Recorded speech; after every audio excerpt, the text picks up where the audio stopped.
I lived with my son and wife for 14 years, only to find out that he wasn't my real son. My wife leaves me and takes him away from me, because now my son's biological dad is rich and they can be a happy family together. They portray me as a bad father, but my son says something in court which reveals shocking truth. I never thought I'd be writing a post like this. My whole world has been turned upside down, and I'm struggling to make sense of it all. I guess I should start from the beginning. I'm a 35-year-old man, and until yesterday I thought I had a pretty good life. I've been married to Rebecca for 14 years, and we have a son, Adam, who's 14 years old. We got married when Rebecca found out she was pregnant. It wasn't planned, but I was happy to step up and be a father. From the moment Adam was born, I loved him with all my heart. I was there for his first steps, his first words, and every milestone since.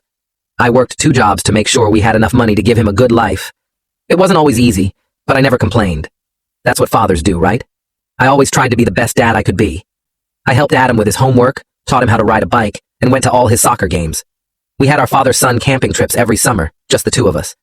Those were some of the best times of my life. I wasn't perfect, but I always put my family first. I made sure Adam had everything he needed for school, even if it meant I had to skip lunch at work sometimes. I saved up for months to buy him the latest gaming console for his birthday last year. The look on his face when he opened it was worth every extra shift I worked. Rebecca and I had our ups and downs, like any couple, but I thought we were happy. We celebrated our 14th wedding anniversary last month with a nice dinner at home. Adam even made us a card. It's still on our fridge, or at least it was. Yesterday started like any other day. I went to my first job in the morning, then my second job in the afternoon. I was looking forward to getting home and having dinner with my family. But when I walked through the door, something felt off. The house was too quiet. Usually Adam would be watching TV or playing video games, and Rebecca would be in the kitchen. But there was nothing. No sounds, no smells of dinner cooking. Just silence. I called out for them, but there was no answer. I checked Adam's room, thinking maybe he was wearing headphones and didn't hear me, but his room was empty. Some of his clothes and his favorite books were missing. My heart started racing as I went to our bedroom. That's when I saw the note on the bedside table. It was in Rebecca's handwriting. My hands were shaking as I picked it up and started reading. The contents of that note have been playing on repeat in my mind ever since. Rebecca wrote that she and Adam were leaving me, but that wasn't even the worst part. She revealed that I'm not Adam's biological father. According to the note, Rebecca had a brief relationship with another man just before we got together. When she found out she was pregnant, she assumed it was mine. She said she convinced herself it was true because she wanted it to be true. But now, 14 years later, Adam's biological father had come back into the picture. Rebecca wrote that he wanted to be a part of their lives, and she had decided to give him that chance. She said Adam deserved to know his real father. I felt like I couldn't breathe. The room was spinning. I sat down on the bed, trying to process what I'd just read. How could this be happening? How could Rebecca do this to me? To us? I kept reading the note, hoping for some explanation that would make sense of all this. Rebecca wrote that she was sorry for lying all these years. She said she knew it was wrong, but she was scared of losing me and scared of being a single mother. She claimed that Adam's biological father was successful and could give them a better life. She wrote that Adam was excited about meeting his real dad and starting a new life. That part hurt more than anything else. I've spent the last 14 hours trying to wrap my head around all of this. I've gone through every emotion imaginable: shock, anger, sadness, betrayal. I've cried more in the last day than I have in my entire life. I keep thinking about all the moments I've shared with Adam, teaching him how to tie his shoelaces, staying up all night when he had the flu, cheering from the sidelines at his soccer games. Were all those moments a lie? I can't stop wondering if Adam ever suspected anything. Did he ever feel like I wasn't his real dad? Did Rebecca ever hint at it? I thought we had a great relationship, but now I'm questioning everything. I've tried calling and texting both Rebecca and Adam, but their phones are turned off. I even drove by Rebecca's parents' house, thinking they might be there, but there was no sign of them. I feel like my whole life has been a lie. For 14 years, I've poured my heart and soul into being a husband and father. I've worked myself to the bone to provide for my family, and now, in the blink of an eye, it's all gone. I don't know what to do now. The house feels so empty without them. I've taken a few days off work because I can't concentrate on anything. I keep hoping this is all just a bad dream, and I'll wake up to find them here. Part of me wants to fight for my family. Adam may not be my biological son, but I've raised him for 14 years. Doesn't that count for something? But then I think about Rebecca's betrayal, and I don't know if I could ever trust her again. I've thought about hiring a lawyer, but I don't even know where to start. Do I have any rights as Adam's non-biological father? Can Rebecca just take him away like this? I feel so lost and overwhelmed. I've also considered trying to find them, but I don't know if that's the right thing to do. If Adam really wants to be with his biological father, do I have the right to interfere? The thought of never seeing him again is killing me, but I also want him to be happy. I'm angry at Rebecca for lying to me all these years. I'm hurt that she could just leave like this, without even giving me a chance to talk about it. But mostly, I'm heartbroken about Adam. He's my son. Biology be damned. I've loved him and raised him for 14 years. How can that just be erased? I've thought about reaching out to Rebecca's family or our mutual friends, but I'm embarrassed and ashamed. I feel like a fool for not knowing the truth all these years. And what if they all knew and kept it from me? I don't think I could handle that betrayal on top of everything else. There's a part of me that's angry at Adam's biological father, too. Where was he for the past 14 years? Why did he decide to come back now? Did he know about Adam all along? I have so many questions, but no way to get answers. I'm scared for Adam, too. He's leaving everything he knows, his school, his friends, his home. Is this really what's best for him? And what about this man, his biological father? What kind of person is he? Will he love and care for Adam the way I have? The house feels so empty without them.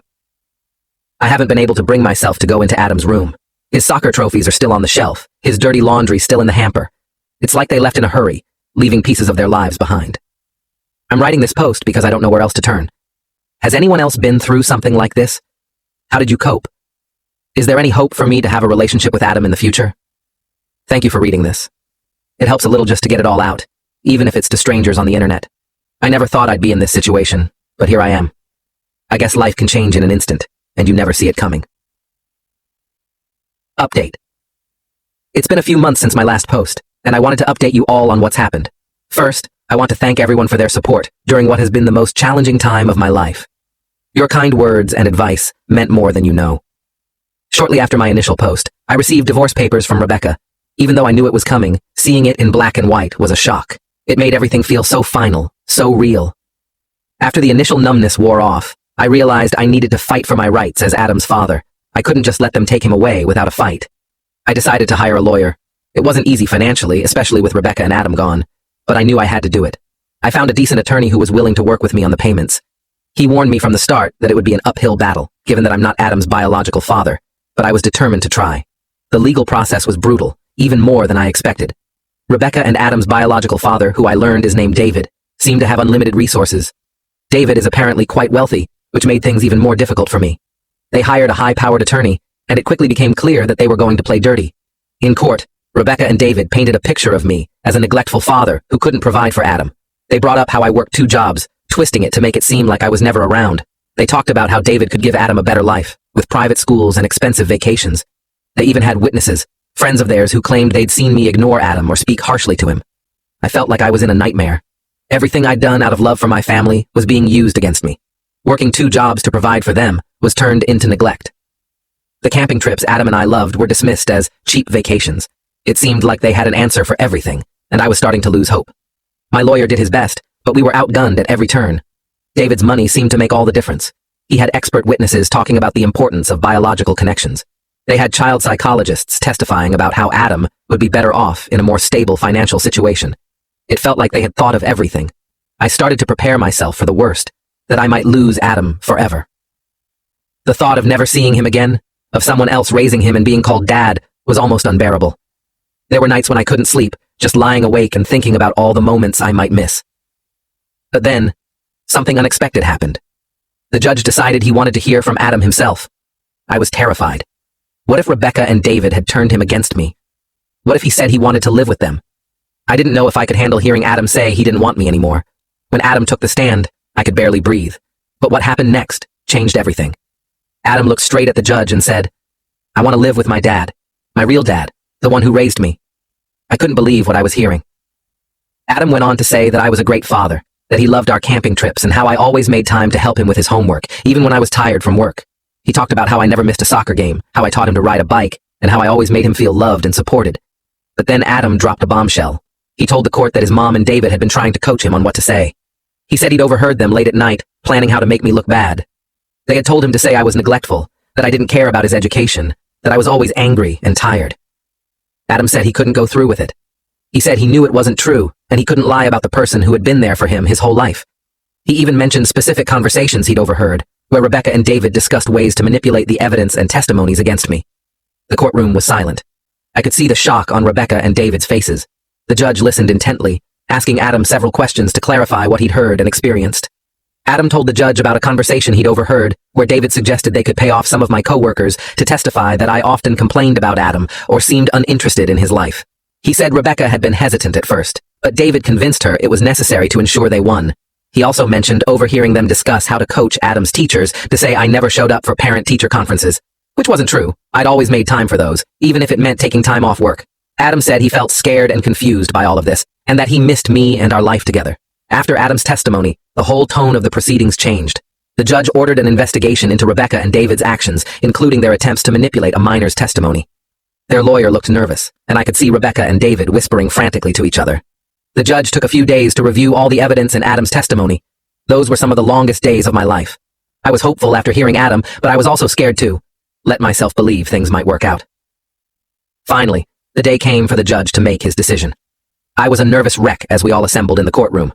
The judge started by saying that he had carefully considered all the evidence presented, as well as Adam's testimony.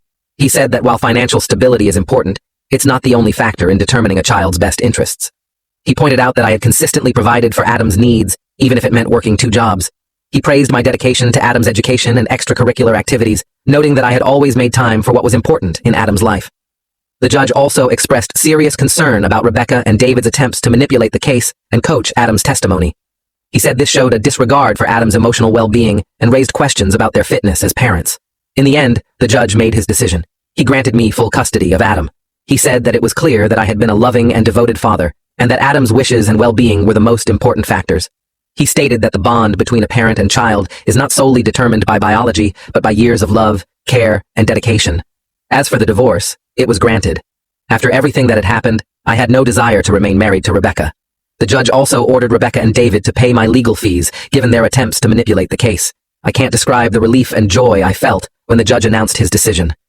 Adam ran to hug me, and I couldn't hold back my tears. It felt like a weight had been lifted off my shoulders. For the first time in months, I felt like I could breathe again. The past few weeks have been about adjusting to our new normal. Adam and I are living in our old house. It's been tough financially, but we're making it work. I've had to cut back on some expenses, but Adam understands. He even offered to get a part-time job to help out, but I told him to focus on school and being a kid. Adam has been amazing through all of this. He's in therapy to help him process everything that's happened, and I'm so proud of how mature and strong he's been.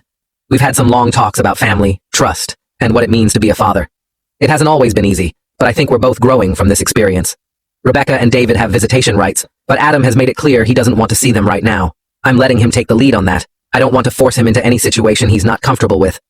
The therapist has suggested we take it slow and maybe start with supervised visits when Adam feels ready. As for me, I'm also in therapy, trying to work through the betrayal and the stress of the past few months. It's not easy, but I'm taking it one day at a time. I'm learning to trust again, to believe that good things can happen even when everything seems dark. I've had to make some changes at work. I explained the situation to my bosses, and they've been understanding. I've cut back on some hours so I can be home more for Adam. It means things are tighter financially, but being there for Adam is worth it. We're slowly finding our new rhythm. Adam and I cook dinner together most nights now. We're both pretty terrible at it, but we're learning and laughing a lot in the process. We've started having a weekly movie night, and we're working our way through all the classic films I loved as a kid. I want to thank everyone who offered support and advice on my original post. There were times when your kind words were the only thing keeping me going. To anyone else going through something similar, don't give up. The truth has a way of coming out. Adam and I are looking forward to the future. We're planning a camping trip for this summer, just the 2 of us, like old times. We're both excited about it, a chance to reconnect and make new memories. There are still challenges ahead. I know there will be tough days, days when the hurt and anger come rushing back. But I also know that Adam and I can face anything together. No matter what happens, we'll always have each other. Thank you all again for your support. It means more than you know. Here's to new beginnings and the family we choose.